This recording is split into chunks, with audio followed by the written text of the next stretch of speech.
Veering from my norm, I will not be singing or dancing or shockingly, even rapping today. I want this reflection to be raw and just me, just talking. I debated starting from the beginning, showing the scope of how I've grown so far in life. I decided against it. One thing junior year has taught me is that sometimes the smaller projects are more powerful. I'm not sure whether I learned most of these lessons this year, or rather I finally found it within my heart to accept the lessons I've been taught over a lifetime. But regardless, in the last 9 months, I have radically changed the way I look at life and take in the world around me. Most of you know I'm passionate, and that has not changed in the slightest. In fact, this year I found myself becoming more vocal about my opinions and less shameful for being proud of who I am. With every breath I have taken to, in my eyes, repair this broken world, I have been met with criticism that has been impossible to ignore. So instead of ignoring it, I have been trying to listen. I've tried and will continue to try to hear what the other side or sides have to say, and think critically instead of calling them an idiot right off the bat. I'm stubborn, but I care. And my ultimate goal is to make the world a better place. I realized, how can you make the world a better place if you consider anyone who thinks differently than you an unintelligent Neanderthal? By no means have I mastered the art of diplomacy, and there is no way I am stepping down about issues I am passionate about.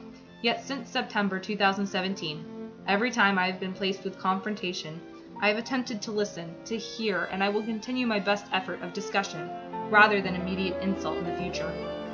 To say junior year has not been a wild ride would be like saying Trump's presidency has been uneventful. See the analogy?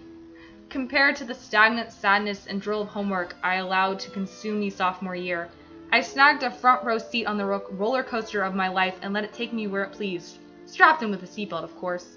I've learned to be inspired and met those who allowed inspiration to go both ways. I learned that the best of friends are the ones who don't mind your goofiness and don't mind when you fail to censor your thoughts. I've learned even when you are 180 miles apart, the first person you think of to tell a story to is typically the person who wants to hear it the most. I've learned to allow myself to be silly and sleep-deprived and adventurous and get attached to friends who stumble upon my path. I've learned differences make us stronger and that when you show interest in others, they will be more likely to want to know about you. I've learned that it's okay if ghosts appear, or so to speak, people you thought were leaving your narrative a long time ago. I've learned it's okay to let the ghosts go, too. Sometimes it's okay to let anything and everything go, although not all at once. If it truly loves you, it will find a way back. It will fight for a way back. I've learned you don't have to apologize for your own existence or your own presence.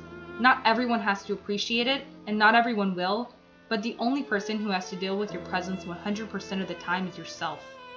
On the other hand, I've learned it's okay to forgive yourself, and others too, for even the most despicable acts.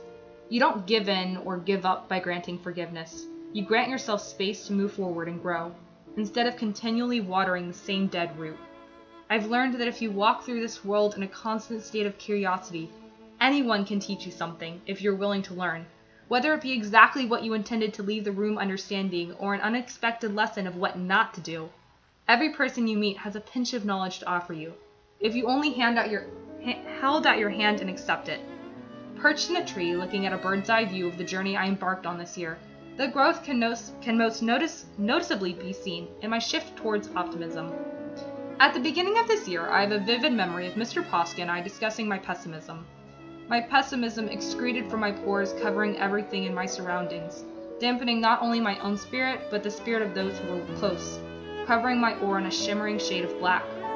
Over the course of this year, my ability to see the light, the goodness in the universe, has shaped a mirror inside my soul, reflecting the light and optimism I witnessed into the world back at it, and adding another source of light. My aura is definitely not all sparkles and happiness, and I don't think it will ever be.